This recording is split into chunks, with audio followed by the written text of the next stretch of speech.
This is The Guardian.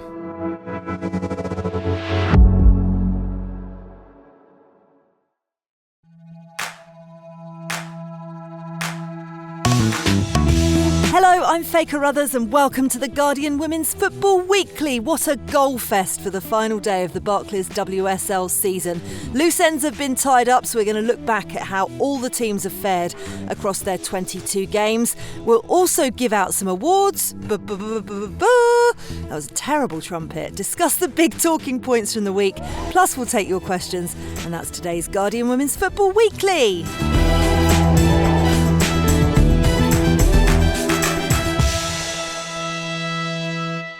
What a panel we have today. Suzy Wrack, how are you? I'm good. Happy. Excellent. I love to hear that. I know that Tom Garry's happy because he did a very Hairspray-esque Good Morning Baltimore to us all earlier on. How are you? Good morning to everybody, including Sandy Baltimore. Chris Paouros, how are you? Morning. All good here. Thank you, Faye. Excellent work. Right, shall we get on with it? Because we've got so much to get through. An action-packed final day of the season, despite the majority of the key prizes having been wrapped up. There were goals left, right and centre, 27 in total. Every team were looking to sign off their season in style. And the only game where some jeopardy did still remain was at the Emirates, where Arsenal and Manchester United were battling it out. It ended in a 7-goal thriller for that all-important second-place finish. And Arsenal ended it on top. Arsenal 4, Manchester United 3 is how it ended. Chloe Kelly got Arsenal off to a fast start. She put them ahead within 2 minutes. Ella Toone levelled though before Arsenal started to run away with it in the second half.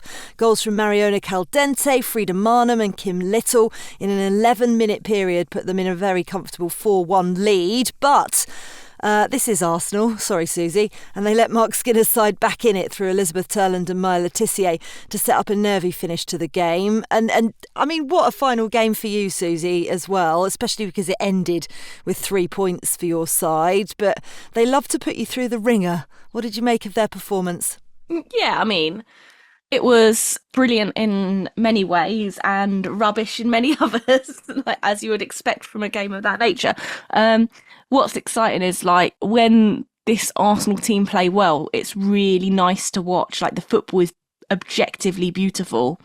But, yeah, the ability to kind of fold in on yourselves and collapse a little bit is always there. And Man United are a great team and will punish you if you give them a sniff. And Katie McCabe provided an assist for Frida Marnham's goal, but then 2 big errors for the 2 Man United goals that were quite costly, but luckily not too costly. But the end was just so nervy, whereas it had been at 4-1, you're sort of like, there was a real sort of celebratory, vibey mood in the ground that was like really in the sun. I want the Summer League back. Can we launch a campaign for that? Can we start a petition or something, or like have a campaign? Because sitting in the opening minutes in the sun at that game, I was just like, bring it. I was going to say, you're a glutton for punishment. You're pretty busy, Susie. You're limping towards the end of the season with a tournament ahead. Yeah, well, if we ditch the Winter League, that's fine. We'll just have, instead of being sat freezing at Lee Sports Village, wrapped up in 30 layers in December, we'll be like in the sun. Lee will suddenly look really beautiful. Yes, we know how cold Lee Sports Village can be. Despite the tense end, though, Tom, Arsenal did dominate Manchester United. But how worried should they be that they fell apart in the second half, especially with the FA Cup final ahead?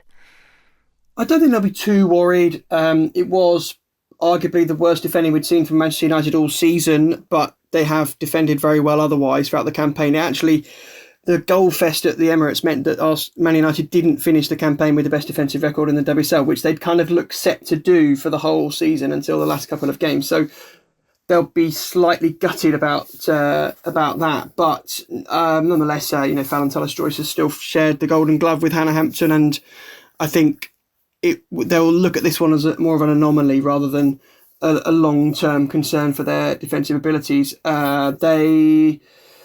They should be very pleased to be in the Champions League top 3, but I don't think they should be getting too carried away. There's context to their top 3 qualification around Manchester City's collapse and injury problems. I think it's very fine margins between third and fourth, and while United deserve congratulations for getting in there, I think they need to be mindful of the fact that the long-term absences for Lauren Hemp, Alex Greenwood, Bunny Shaw, Viv Miedemar, and more recently Mary Fowler have all contributed to that. So they won't be getting carried away, I don't think. And I think while they'll be satisfied, I don't think they will be sitting there or some are thinking, we've cracked it, we're the top three now. There's still quite a lot of work to do long term to make sure that becomes a permanent part of their calendar, Champions League football, rather than just another one-off.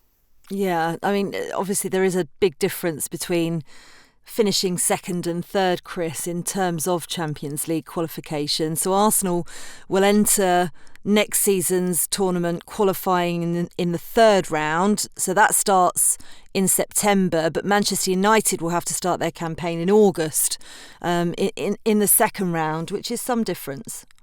Yeah, and I guess, coming down to the last game, at least we had some sort of jeopardy on the final game of the season. I suppose, if we look at how the season started, you've got to give Arsenal huge props for turning it around in that way, because they had the worst start ever to a WSL season this season, didn't they? And then they've sort of found their form at the right time, and they should be up there really. I mean, I think the interesting thing for the league as a whole is how do you break that hegemony of the top four? Because it is those top four and an enormous gulf.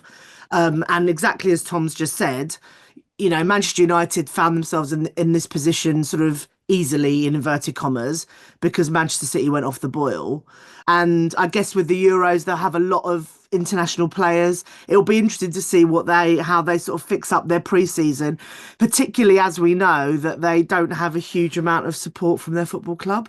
Is there going to be some factor there? Will they have the facilities they need to make a good start to their season if they're going to be starting earlier than everybody else, etc.? I guess sort of time will tell. But I mean, I think, they're still making redundancies over there. So it'd be interesting to see how it plays out and what position they're going to be in August. Yeah, and you make a really good point about the table as well. 15 points between fifth place Brighton and fourth placed Manchester City. And we have been saying all season that it's felt a little bit closer, but perhaps not as close as we maybe thought. And we're going to delve into each team actually and how they got on this season. But we'll quickly run through the rest of the day's results. Chelsea capped the season off with their title celebrations in style at Stamford Bridge. They beat Liverpool by a 0-0. A 91st minute winner. She's getting used to those, isn't she, Aggie Beaver-Jones, to make sure that they took all 3 points and gave their fans something to cheer on the final day. Manchester City came from behind twice to see off relegated Crystal Palace with a 5-2 victory. Natalia Arroyo's Aston Villa extended their winning streak to 5 matches with a victory at home to Brighton. That finished 3-1 thanks to goals from Ebony Salmon, Rachel Daly and Maz Pacheco, who scored her first Villa goal in her final game for the club. Nikita Paris got a late consolation for Brighton in that one. Leicester City secured a 10th place finish with a 4-2 win over West Ham at King Power Stadium. Hannah Kane scored a brace, while there were also goals from Janice Kamen and Sam Tierney. Vivian Asai scored twice for West Ham, including that superb free kick that you have to go and watch. Finally, Tottenham held Everton to a 1-1 draw. Beatrice Sarri's curling free kick was cancelled out by Drew Spence in the first half. Right, so let's look back on how we think that each club has done this season. For ease and fairness, in case anybody questions it, we are just going to move from top to bottom of the table. I like a little bit of logic. So Chelsea, an unbeaten season in the end. The Invincibles, 19 won, 3 drawn, 0 lost. And they secured a Barclays WSL record points tally of 60 as well. The other record is the only team to have gone an invincible season since it's been 22 games. Sonia Bonpastor said that records are more than the title for her. No manager says that. That goes against that bucks any trend of any manager's cliche ever. Where do they rank in the history of great WSL teams, Suzy, for you? Good question, because I think there's a lot to like about what they've done this season. Obviously the record points tally can't be argued with. The gap over Arsenal in second, can't be argued with. But I think there has been a little bit of a failure of the rest of the teams to properly give them a good challenge this season, with City with their injuries, United's sort of a bit of a lack of consistency and not a deep enough squad really, and then Arsenal, that really poor start to the season that impacted things, and then, you know, sort of with nothing to play for, a little bit of collapse towards the end as well.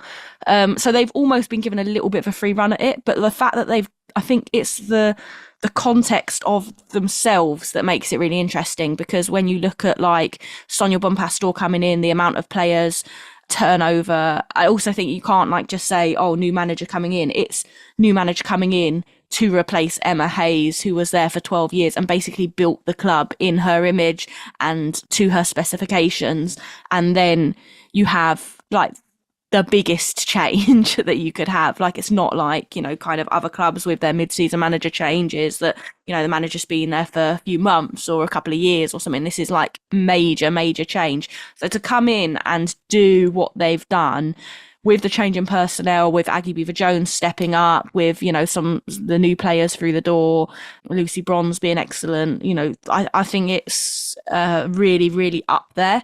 Is it the best season ever? I don't know. Like, just find it really hard to choose. And also, I find it really hard to sort of cut off the WSL from all previous like things that went before as well. Like, there's just so much history in women's football that it's really hard to just go, oh, best WSL, blah, blah, blah, best WSL this, you know. Chelsea have gone unbeaten before. So it's like, yeah, I think incredible, given I thought this was good, and I think many people did, thought there was going to be some level of transition to them, and there hasn't really been at all. You know, they've not necessarily played the prettiest football at times. They've always got the job done, but that's like an Emma Hayes legacy as well. She's very good at kind of making sure that is the case at various points of the season. So yeah, like hugely impressive, like right up there. Whether it's the best, I don't know. I always hate the comparison, because I always think that there's so many different circumstances and, you know, caveats, etc. It's very difficult to directly compare, but they have set the standard for years now, and Sonia Bonpastor said their consistency was what was key to this season. We've been consistent even when sometimes performances were not the best. We always found a way to win and get the 3 points, which seems like we've, you know, repeated every week on this pod since we came back for this season. And the scary thing for the rest, Tom, is that it feels they're actually nowhere near the ceiling of what this team can actually achieve. So what are we expecting from them over the summer? I can't believe what I'm hearing, guys. I can't believe what I'm hearing. This is like this is the greatest thing I've ever seen in the Women's Super League. It's not just the fact they're unbeaten. It's more than 2.7 points a game. I think we need to explain what that means, like in the context. So if you extrapolate that over a men's Premier League season, that's more than 100 points, which is incredibly rare. Like in the men's Premier League, Man City did it, but you've got to be like Pep level of consistency. In the EFL, over a 46 game season, that would be more than 120 points. So and for context, Birmingham's men's team just got 111, the record. So we were miles ahead of it. Like, no one gets 2.7 points per game. This is like Harlem Globetrotters. Like, this is insane. 2.7 points a game. Context. Yes, it's a smaller sample size and 22 game season, but they've won all the head-to-heads against Arsenal and Man City and Man United, which has not been done before. They're not winning loads of those games by a big margin. I think all those head-to-heads were 1-goal margins, but what they've done on the pitch deserves immense praise. Without Sam Kerr for the whole season, without Kadisha Buchanan for so long, goodness, without Sophie Ingle, I'm probably forgetting somebody, sorry, but they've had some really long-term things. Yes, they spend the most money, there's that context as well, but they need to be celebrated as what they are, the greatest WSL team. In terms of WSL, you know, there's clearly other things to talk about, the European performances, etc., but just in terms of a WSL campaign, there's nothing compares to what we've just seen this season. Are you saying, Tom, that I should maybe not have asked the Arsenal fan on this? I was actually thinking of Liverpool. I was actually thinking of some of the Liverpool winning seasons. Suzy, Thank you. I'm joking. You know, don't take the bait. Listen, Chris Paouros, not only does she write incredible song lyrics for every single member of this pod team, she also, when we've said that we're doing a review of the season, she's gone into full-on teacher mode and she has written a school report for every single team. So before we move on to Arsenal, Chris, what is your school report for Chelsea? So I do think Chelsea get an A star for this season. They're top of the class, but they were coasting a bit in the DOSI exams. Even with a new teacher, the class stayed on task. There were model students, but the European field trip still scuppered them. So it's time for them to properly swat up on their European history. That's a perfect summation. I love it. Okay.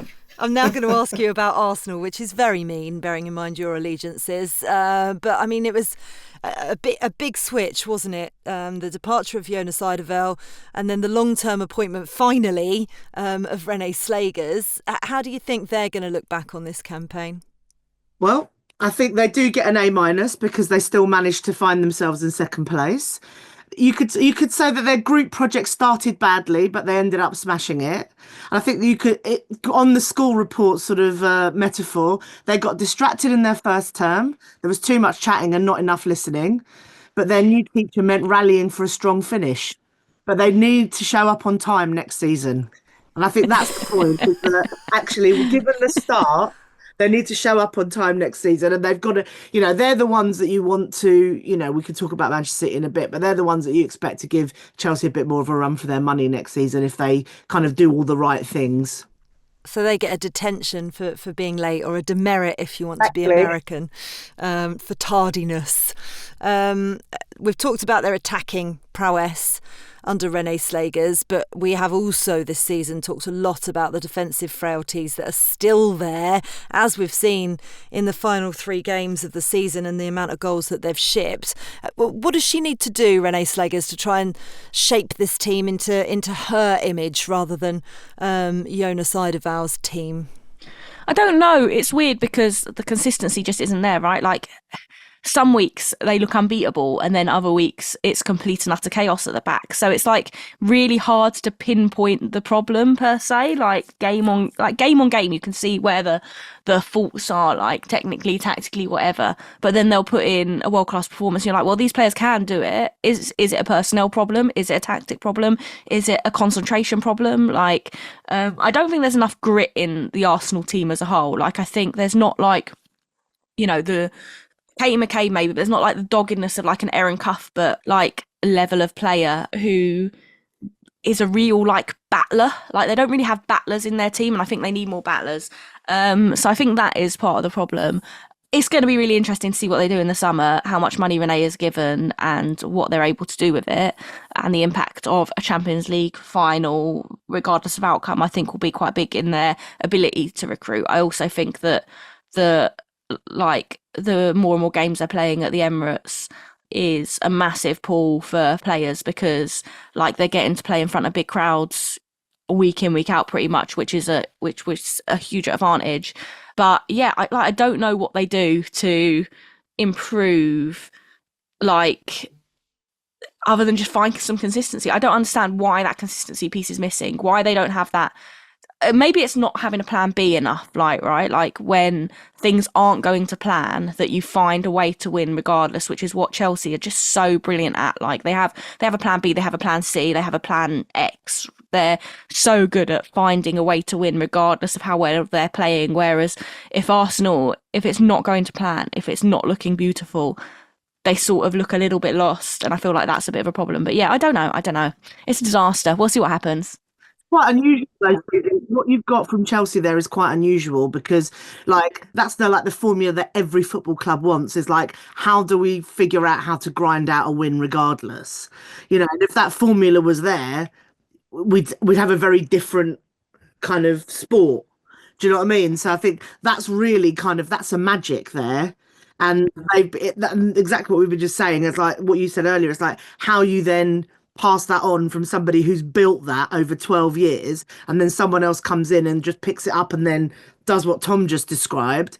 It's almost unfathomable. It's like that was the one thing that I was looking forward to this season. I always, we might get a little bit of something out of Chelsea at the start of the season because they'll be in transition. No chance. So I think from an Arsenal perspective, it's like, okay, so how do you figure any of that out? Because that formula isn't available to everybody.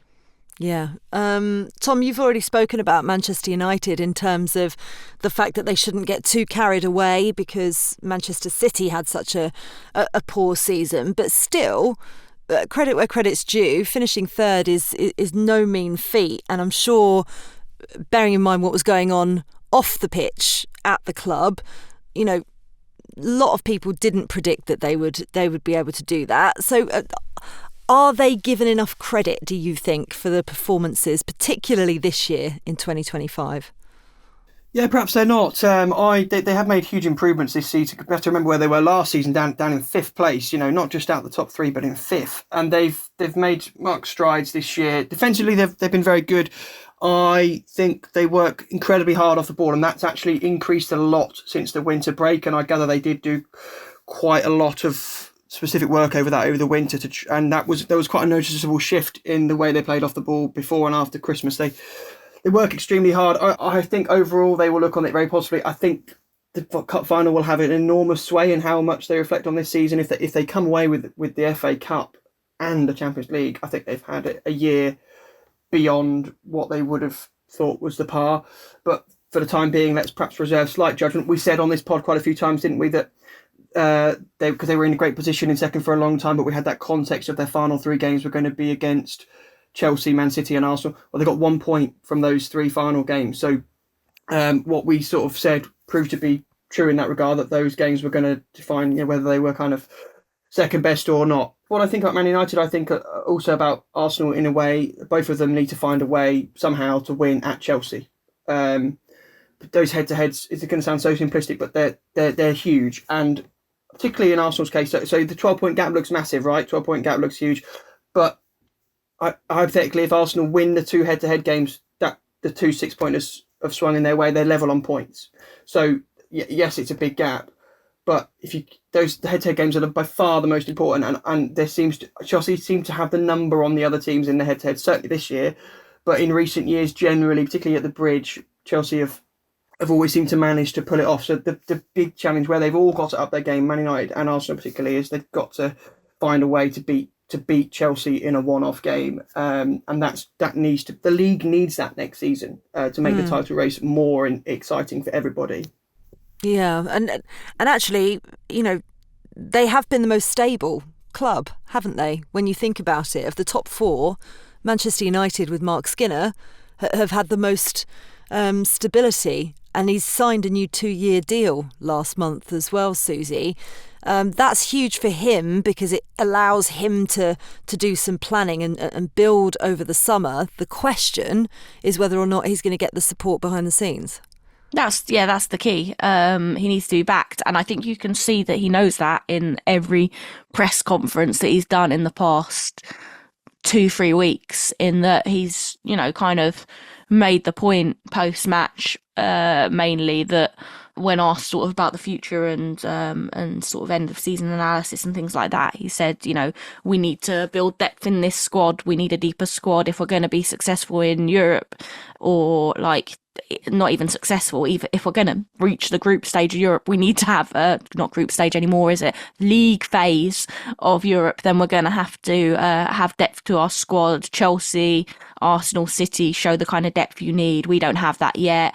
Last game of the season, he said, you know, I got good players on my bench, but I still had 2 academy prospects on my bench. Like, you know, it's not enough just to kind of back him and give him a new contract. They've got to back it up with money and spend on players. And you'd hope that Europe would be an attractive prospect, and balance out the grimness of Lee Sports Village, for a cheeky dig on the recruitment side of things, because every player wants Champions League football. So the fact that they've done so well this season, they're in another FA Cup final, as Tom said, like they've had a decent run this season, kind of put together a bit more of a consistent campaign.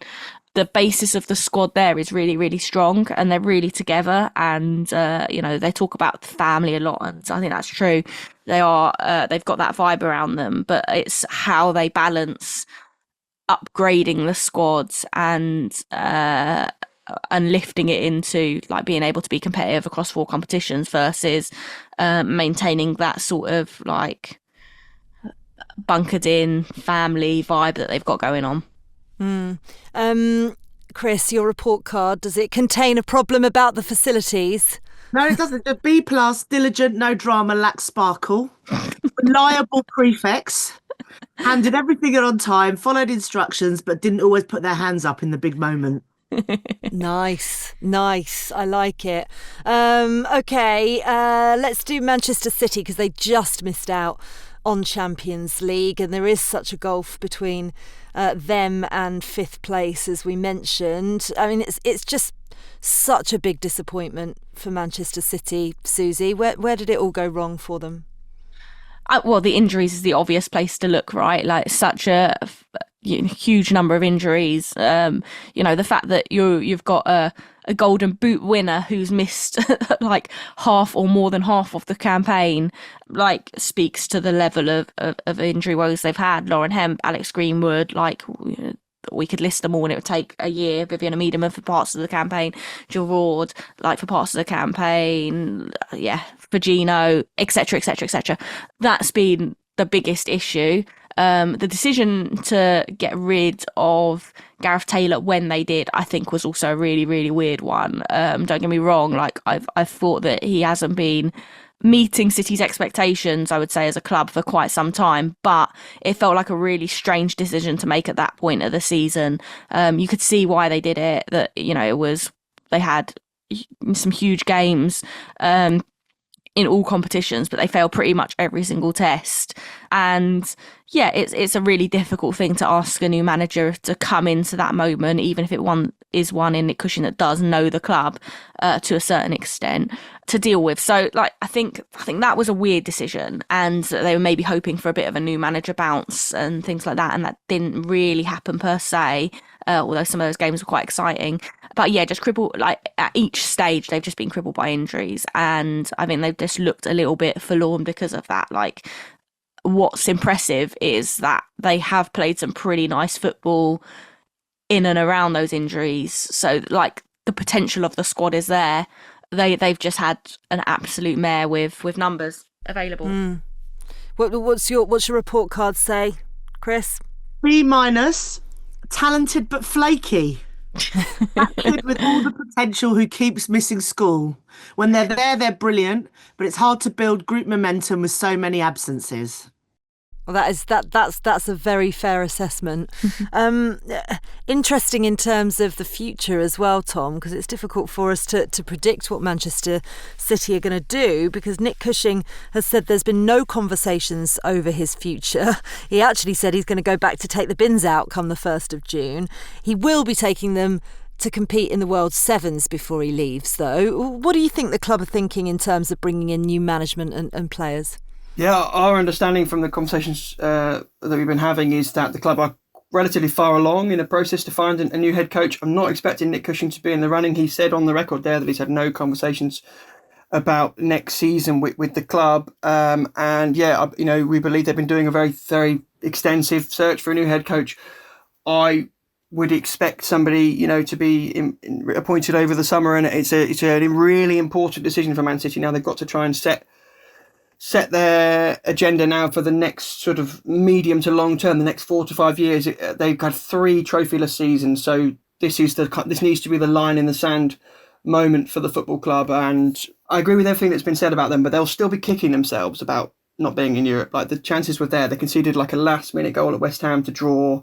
They've drawn, I think, at home to Everton recently. Obviously, when Man United had 10 players at Old Trafford, there were moments there where even with all the injuries, they should still have got into the top 3. And I think they will be slightly kicking themselves because the door was left ajar and they didn't quite do it. Only 1 point they missed out. And I stand by the fact that, in my view, when their best 11 are fit, they can beat any team in the world. And that was kind of exemplified when they beat Barcelona, when they were still missing a couple of players actually for that Barcelona game when they beat Barcelona. But the problem is when they lose some of those starters, the depth just isn't quite the same. They're not. The drop off is big. So you're not replacing a Sam Kerr with a Mario Ramirez, for example. They're not able to keep it up, and they need to try and bolster the depth in the squad, I think, now, to try and make sure they are more resistant to some of the more unfortunate injuries, and they need to have a big year next year because there'll be no Champions League football to juggle. So I think as a bare minimum, they'll expect to be back in the top 2 next season as a bare minimum because of the fact they can only focus on the domestic action. Yeah, it's going to be fascinating to see who does come in as head coach, isn't it? And what Nick Cushing goes on to do, because he is actually employed by the City Football Group. Right, that's it for part 1. In part 2, we're going to look back at the rest of the WSL and talk about a rebrand. I'm Claire Longrig, Deputy Editor of The Guardian Long Read. I want to recommend a recent episode of the Audio Long Read podcast. It's an extraordinary story written by Giles Tremlett. The story investigates the mystery of a nameless girl whose body was found in a small Spanish town in 1990 and the 30-year quest to identify her and find out what happened. She carried no ID, no passport, no money, no wallet, no train ticket. Her pockets were empty. It was as though her identity had been deliberately erased. Just search Audio Long Read wherever you get your podcasts.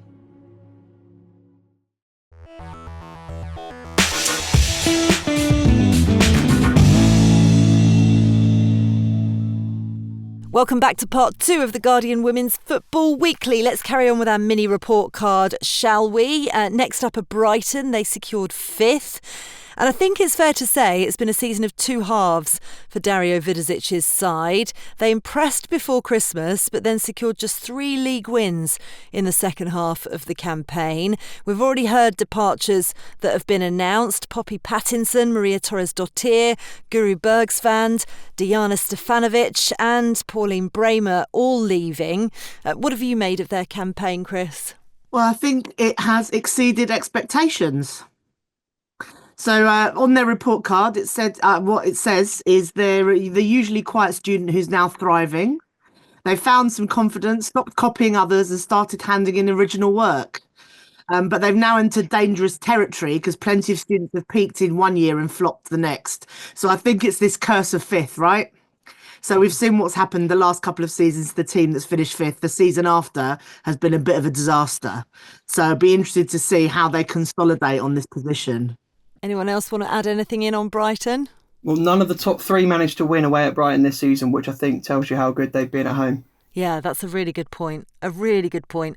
And obviously that team that, suffered this season, that finished 5th last season, were Aston Villa, weren't they? And they've ended up in perhaps surprising, bearing in mind they were in a relegation battle for a large part of the season, finishing 6th.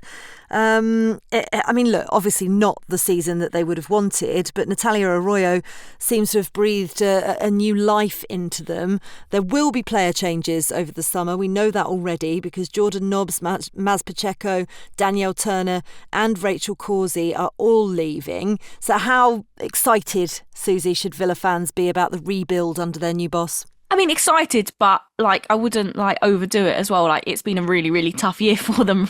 But I really like Arroyo, and a few weeks after she came in, I interviewed a couple of Aston Villa players, Kirsty Hansen and Jordan Nobbs, in the space of a couple of weeks, and they were both really invested, I would say, in her project and the attention to detail, the clarity on the way she wanted them to play, on the style of football suiting them.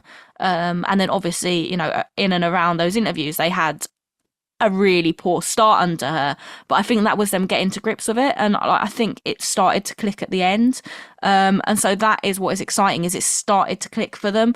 I think it's going to be really interesting to see what level of commitment the club make to her over the summer. Will they be put off by the fact that there were some losing games? Will they be buoyed by the end of the season flourish?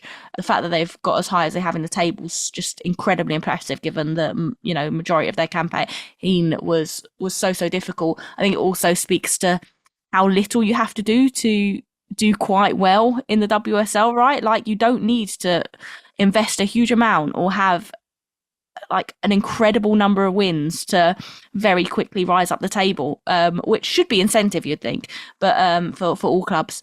But I'm quite excited because the players spoke really highly of like what she wants them to do. And I feel like we saw some of the things they were saying to me sort of click into place in those final few games, which makes me intrigued.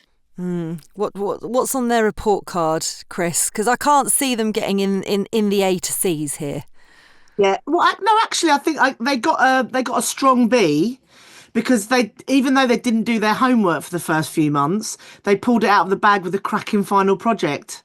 So if they sort of stop relying on last minute cramming, they might, do all right. That is fair enough, but I think that's very generous. I'm not sure which marking system you're using. There's last minute cramming, and then there's 5 wins in a row. That's an amazing run, but it is those 5 wins that give them the 15-point gap between them and Crystal Palace. Like 2 months ago, it was kind of unfathomable that they would finish in the top half, but there's so little between 6th and 11th. Like all the teams we're about to run through now, you can kind of throw a blanket over them all, really. And Villa have finished top of that pile with this storming finish because they've developed a brilliant counter-attacking style. They look lethal on the counter-attack, and fair play to them for that. But there's muchness now between all the teams that we're about to discuss.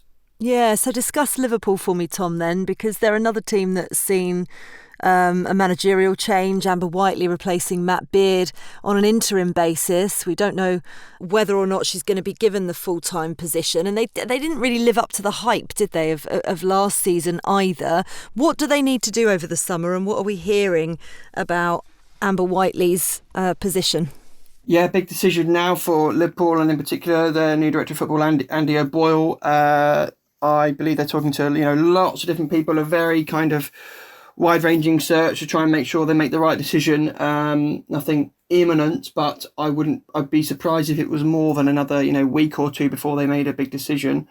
I think Amber Whiteley's given a good audition, but not perfect. But certainly made a really strong case to be given a chance with this, and it would be nice to see her given the opportunity and a bit of stability. But more than that, I think it's about Liverpool trying to decide what identity they want kind of going forward. That they'll be disappointed that they've not kicked on from last year, but they've still recovered relatively well to finish in the middle of the pack, 7th place, but still they should be aspiring for more, and I think they will be aspiring for more than that. The big question is how much the club now are willing to really back the team. We've seen over the years that the FSG model has been to be relatively trying to be supposedly self-sustaining, not really inject huge bundles of cash on the team. And the reality is now that if you want to be really competitive at top, that has to change. I don't think that will happen overnight. I don't foresee Liverpool suddenly breaking massive spending records, but they'll certainly hope that there will be more investment now to try and compete, because you're going to have teams coming up like London City who will spend loads of money. So, sorry, I've answered that question in a really long-winded way, Faye, but I this is a really important summer for Liverpool now, but they need to set their identity out now for the long term with the decision that they're about to make. I think it was comprehensive, A+ for Tom Garry on his answer. What is your report card say, Chris? Not for Tom, for Liverpool as a whole. I think they get a B- for being between phases, because sometimes they look like they were top of the class, other times they forgot what subject it was. So a few strong answers, but needing a clearer direction, and having a substitute teacher mid-term didn't help. Yes, nice. I like that. Doesn't help anyone usually, does it? Everton's fortunes have changed over the course of the season as well, with Friedkin's group's takeover. Brian Sorensen's been given a new contract. How impressed have you been with what they've managed to do this season, Chris, despite all of those obstacles? I mean, are we kind of looking at the fact this sudden influx of funds is a chance to see what Brian Sorensen is all about as a manager? Well, I think before I give them their report card, which is slightly middling, which you can imagine, as Tom exactly said, like now you're in sort of similar territory for all of them. I think apart from having one of the best songs I've ever heard in a football ground for Kelly Gargo, all we need is Kelly Gargo. I heard it on Saturday. It was great. She's a great player. You know, like I think any team would be happy to have her like running at their defenses, but she's kind of looks slightly devoid of service. Like, you know, like you could sort of see she feels like she's in a slightly different category to some of her teammates. So I think that's the thing. We have that a lot at Everton. They always have like at least one star player that makes everybody else look. And I'm so sorry, this is going to sound really disrespectful, and I don't mean it in this way at all. But you know what I mean? Makes everybody else look average, even though they're actually very good players themselves. There's always just one player they seem to hook on. They'll be interesting to see, but their report, they got a strong C for ticking over. They sort of coasted through the year, never got a detention, never got a gold star. And actually, if we were looking at them for next season, for the student for next season, it's time to speak up and show what they care about. Interesting. We're looking at you, Friedkin Group. West Ham. Little bit disappointed, I think, but they were in a relegation battle, but you could see what Rhian Skinner is actually trying to do, Suzy. Their recent run of form, similar to Aston Villa, has been much, much, much improved, but have they shown enough this season to start to get excited about what Rhian's building there? I feel like a broken record on West Ham because I say it all the time, like the quality of the squad should be doing so much better than they are. Like the quality of the players on paper is like really strong. They've got some really shrewd signings. I mean, obviously Shakira Martinez has been a revelation and I'm like so excited to see her next season. Will she be there next season? Well, yeah, I mean, there is that too. Like surely everyone in the world will come in for her because she's had such a phenomenal start. But you hope that they can keep hold of her. But yeah, the balance of the squad feels right in terms of like experience and sort of younger players, and like the potential is there for them to do really well, but they're not quite impressing in like often enough. They're struggling for sort of consistency so regularly. Towards the end of the season, I found them really exciting, but again, I just they need to be backed properly, and I don't think they're being backed properly. And I think it's the same, across so many of the clubs, sort of mid-lower table, is that there is like a little bit of a hot and cold tap approach to like actually backing the side properly. And a lot of their success or lack of success is dependent on how many rabbits managers can pull from hats like consecutively and successfully. And yeah, I think they've had a decent-ish second half of the season in particular, but they just need to be backed properly. Like, they just need money put in. Here comes a pointless hypothetical, Faye, but I think they'd have gone down if they hadn't recalled Shakira Martinez in January. And so, yeah, I agree with everything Suzy said. And my simple message for them for next season to the club is play a game at the London Stadium. Like, it's way overdue. Honestly, yeah. Very overdue. Absolutely. Report card, Chris? Climbing back from the detention list. So they started the year on report, have showed some growth. They're still having a few wobbles, but if they start listening, they might be okay. There we go. Leicester City, Tom. Omandi Mikel really been up against it with injuries this season. How do you assess their campaign overall, and what are going to be their priorities this season? This summer, should I say? I think they will need to sign some quality. They really look lacking in quality up top, which is exemplified by their goals record. They've got the second lowest number of goals in the league, only one more than Crystal Palace. They will have sort of thought there was a sliding doors moment when they lost Mouchon. I think I'm curious to see what the rest of the campaign would have been like if Mouchon hadn't been out for such a long time, which was their big signing.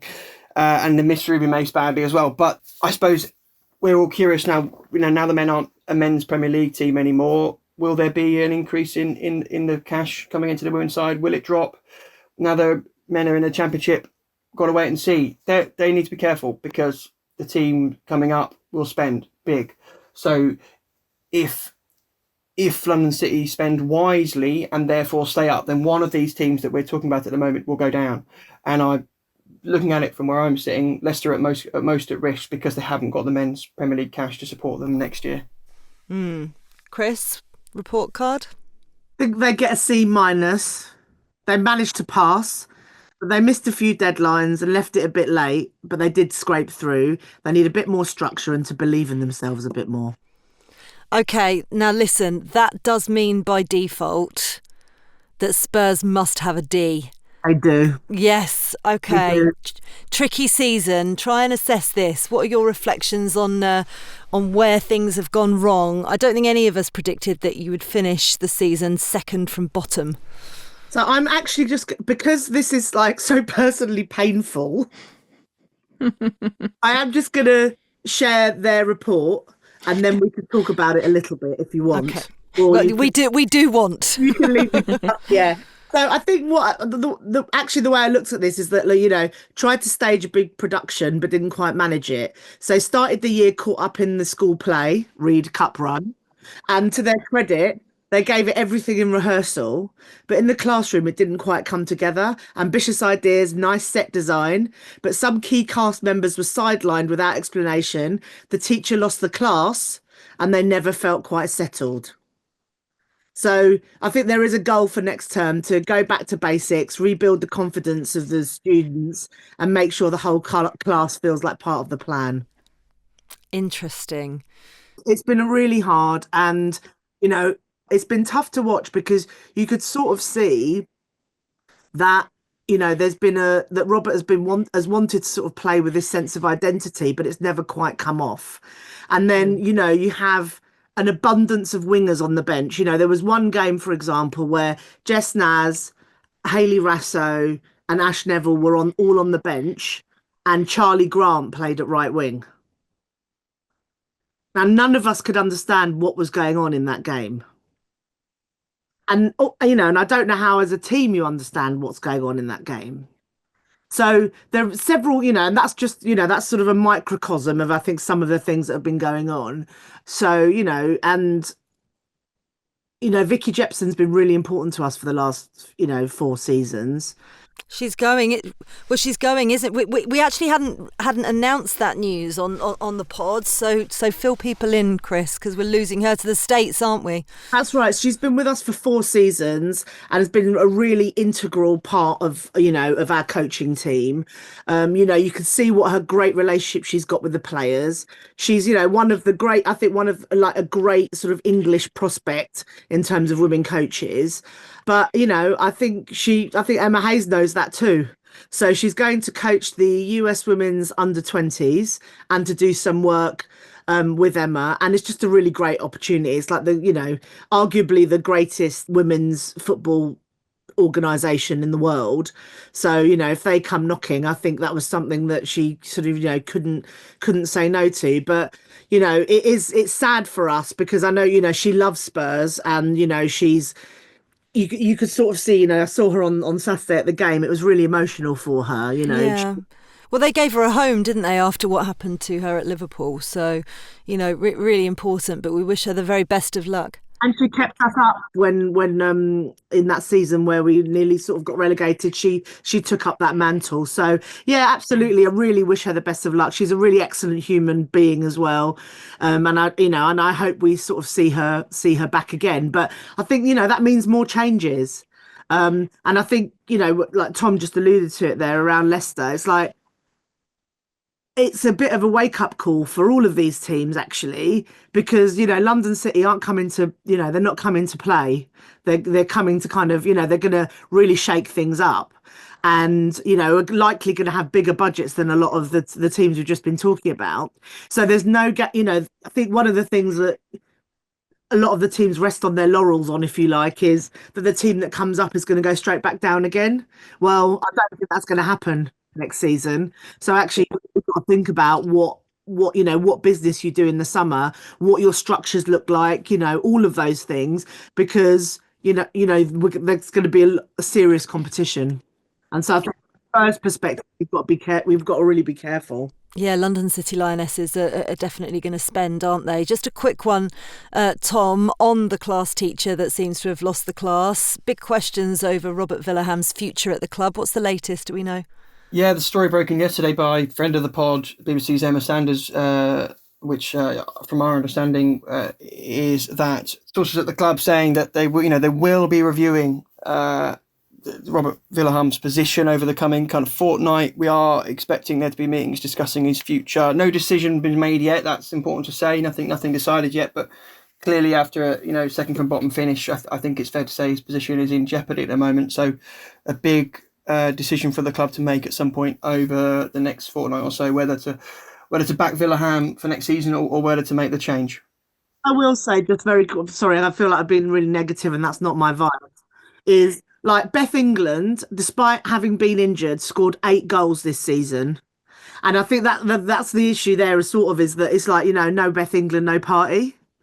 So, and she's like she's a proper leader. And you can see when she's on the pitch that it buoys the rest of them. And then I think the other thing is Jess Nad's got her England call up and a start. So, I think there were some nice moments. But I think, obviously nice moments do not a season make.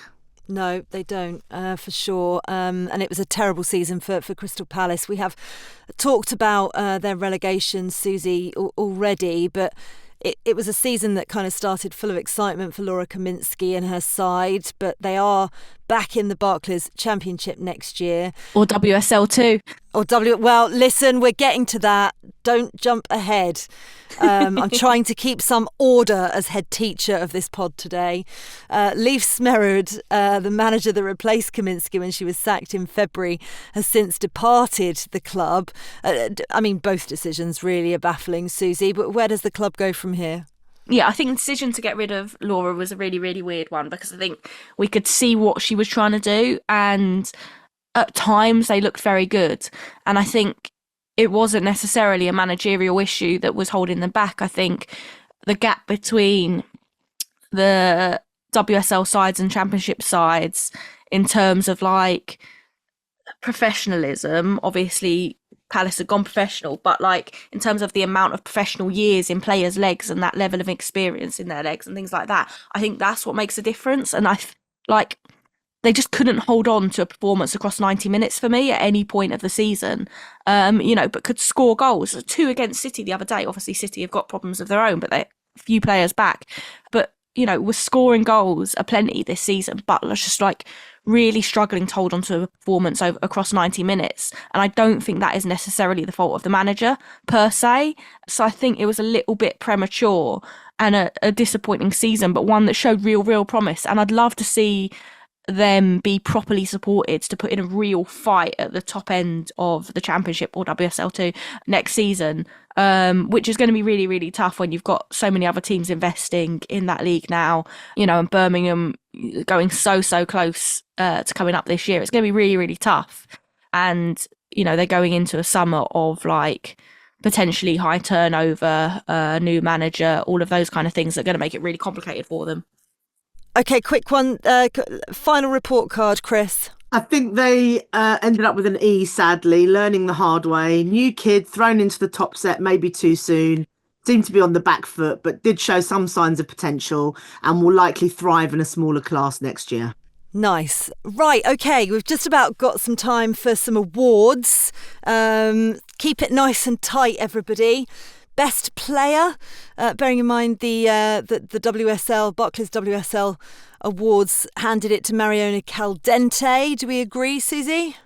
I can't argue with that. I think she's had a phenomenal season. My personal one would be Alessia Russo, purely because, Caldente, sweeps up in terms of, pretty much all stats and had a phenomenal season, but she is always a phenomenal player, whereas I thought we saw Alessia Russo, game elevate this year. I thought, it looked like she just stepped up a gear. And so that's sort of why I edged her. But I agree with Caldente as well. So it's really hard to pick between, I'd say, 3 or 4 players this season.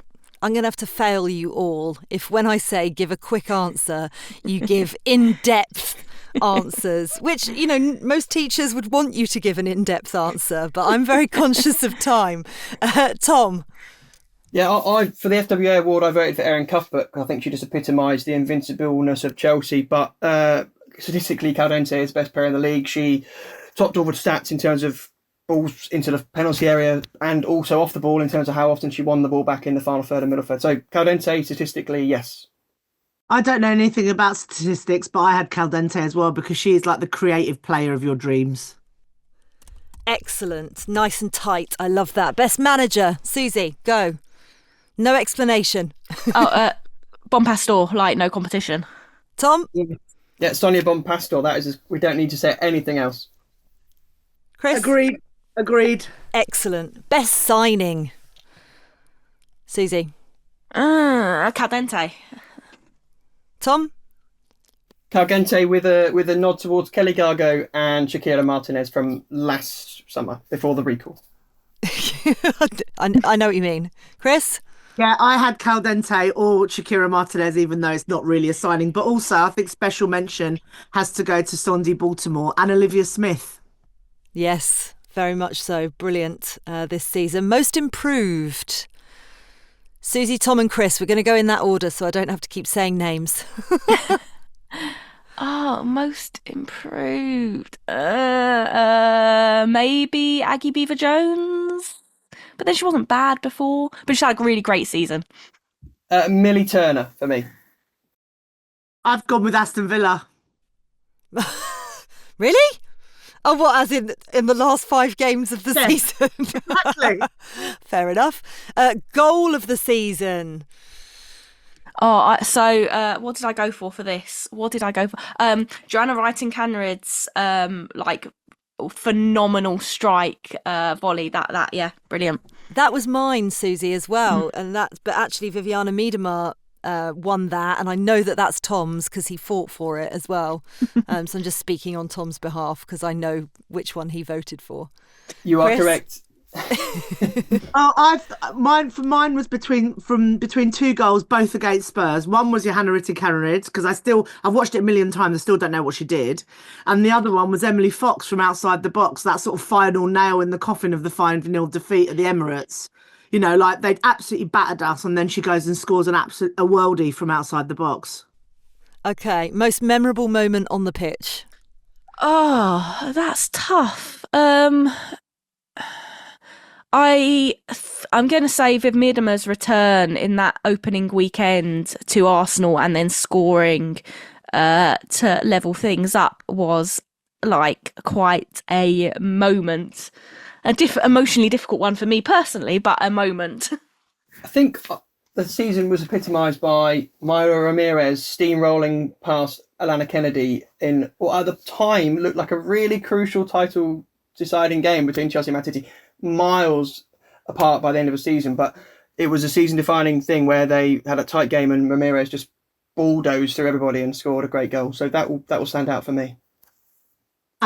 And for me, because I'm feeling slightly sullied for voting for Mariona Caldente and Emily Fox just then, Brighton beating Arsenal at the start of May. Most memorable moment off the pitch, Suzy? Well, I suppose you could, if you're being serious, you could say, all of the debate around relegation and stuff. But for me, it was Renee Sleggers was asked about Mariona Caldente being very similar to an octopus because of her ability to play numerous different positions in a game, and it was just a really funny moment. Oh, yeah, Jonas Edeval leaving the club, huge news early in the season, and sort of set the trend for a season of managerial departures all over the place. I think that was a big moment.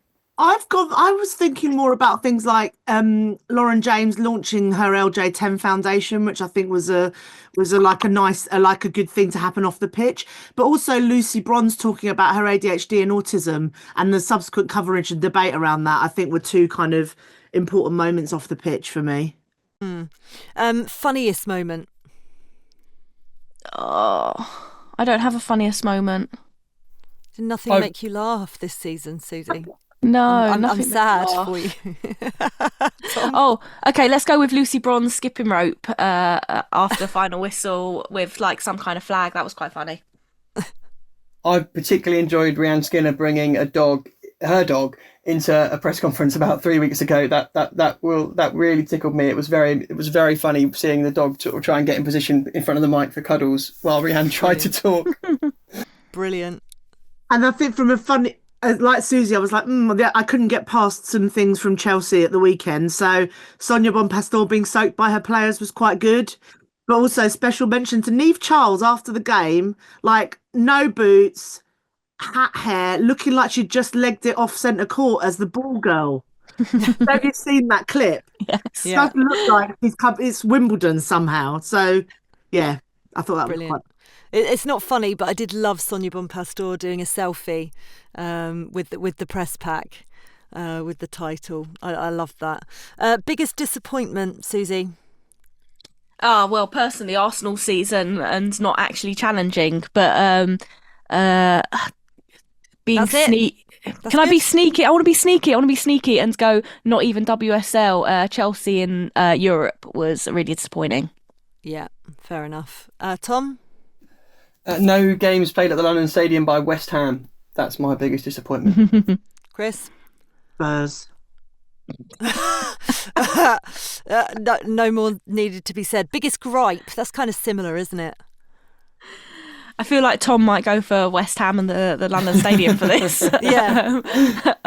My biggest gripe is not enough communication on like plans for the future of the WSL or consultation more publicly.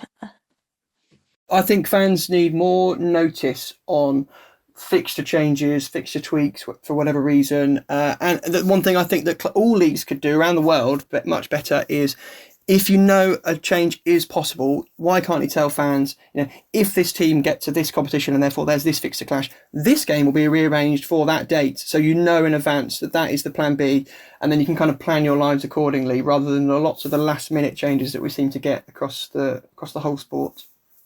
Not so much of a gripe as much as a kind of an issue that I think is like abuse that players face if they're black or queer or both. So Bunny Shaw missing a game this season because of the misogynoir she faced was that is a big problem.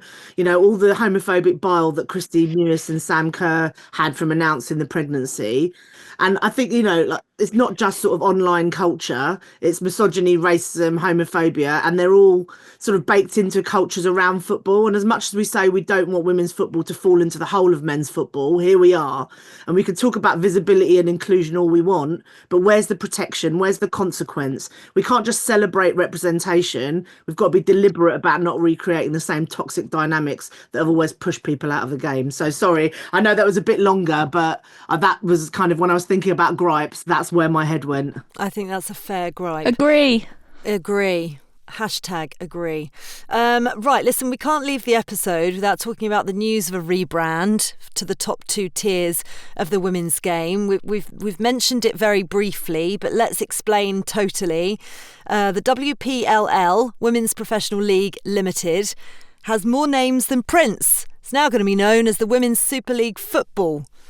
So WSL football, essentially. Yesterday they revealed a new visual identity for the top two leagues, while also announcing that the Barclays Championship will become the Barclays WSL 2 from next season.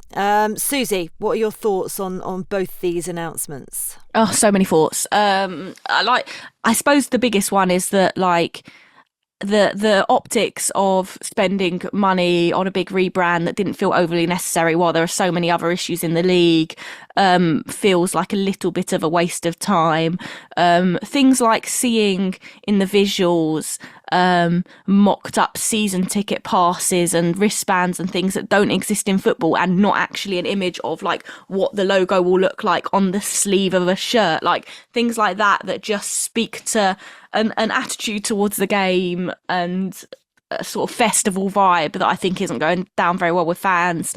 I don't think it looks particularly nice. Like as a student of architecture who, spent 3 years doing a design-based degree, I don't think it is that innovative either. But I don't really care about what it looks like per se. It's more like this is what you're spending money and time on when there is so many other issues that need to be solved that I have a bigger issue with. Tom? In terms of can I say one thing about the coverage of the renaming of the second tier? Like an incredible amount of the coverage around the rest of the media industry didn't seem to mention that this used to be the name of the second tier like 7 years ago, which I found surprising. That's just a comment on media industry. In terms of a logo, it's a logo. It's fine. I'm kind of neutral on it. But I understand why they felt they needed to do it to kind of distinguish themselves from when it was run by the FA. What I hope now, whether it be logos or names or whatever, is that the league has a bit of consistency of that now for the next, 20 years. Like, I think it's chopped and changed so much to different iterations over the last decade, and tired of all the various different renames. And I think now they've done the WSL and WSL2. Can we just stick with that for 20, 30 years and not be renaming things now from now on, year after year? Yeah, it's just got a bit confusing, hasn't it, at points. Chris, what do you make of it?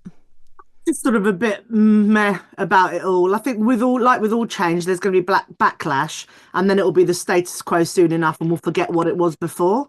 So it's just one of those things that we'll have forgotten about in a minute. I think I take Suzy's point about actually there are other things to focus on, so talking about proper investment facilities, the medical, the refs, having more women coaches, breaking the hegemony of the top four, all of those things that we're talking about. But I think, there's a big need for investment.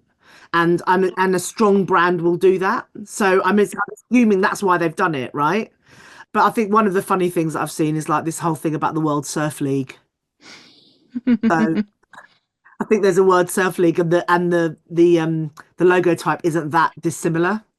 So, but I guess as the SEO grows and as the WSL grows as it is, then it will overtake the World Surf League, so we won't have to worry about it. Yeah, it's one of those difficult things, isn't it? That all the changes came about so quickly that they weren't able to launch with, the new brand.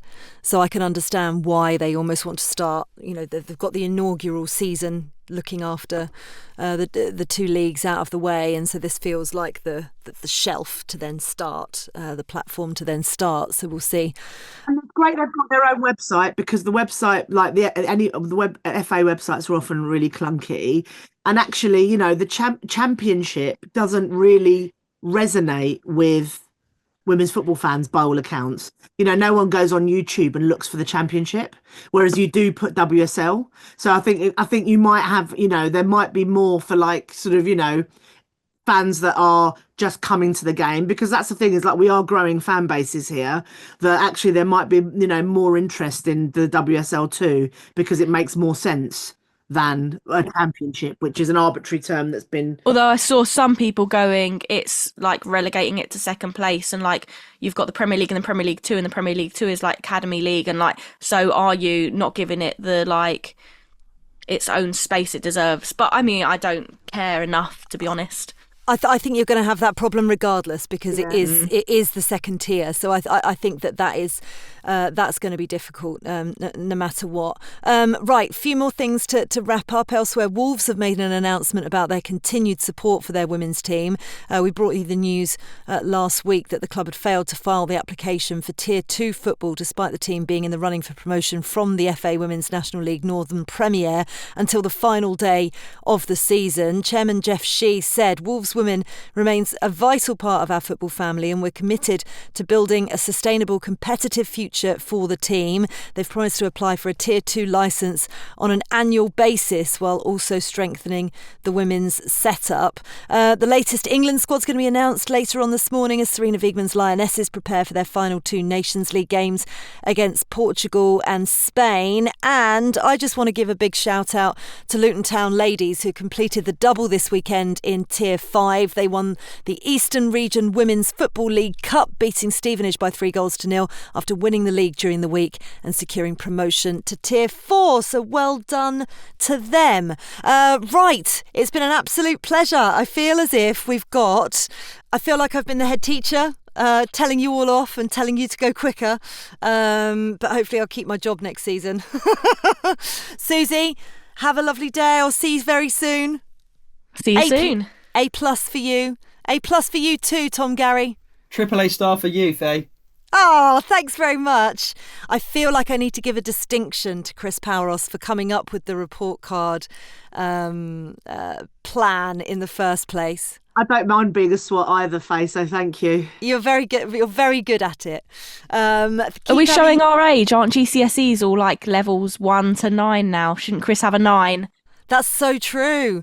And that always just, I find that weird. There's no 10. I don't get it. Why have that system if you don't have 10? When I was at school, there wasn't even an A star. Right, listen, team, we have to stop talking. This has already been far too long for a season wrap-up. Keep having your say by sending in your questions via social media or emailing us at womensfootballweekly@theguardian.com. And as ever, a reminder to sign up for our weekly women's football newsletter. All you need to do is search Moving the Goalposts Sign Up. The Guardian Women's Football Weekly is produced by Sophie Downey and Silas Gray. Music composition was by Laura Iredale. Our executive producer is Sal Ahmat. This is The Guardian.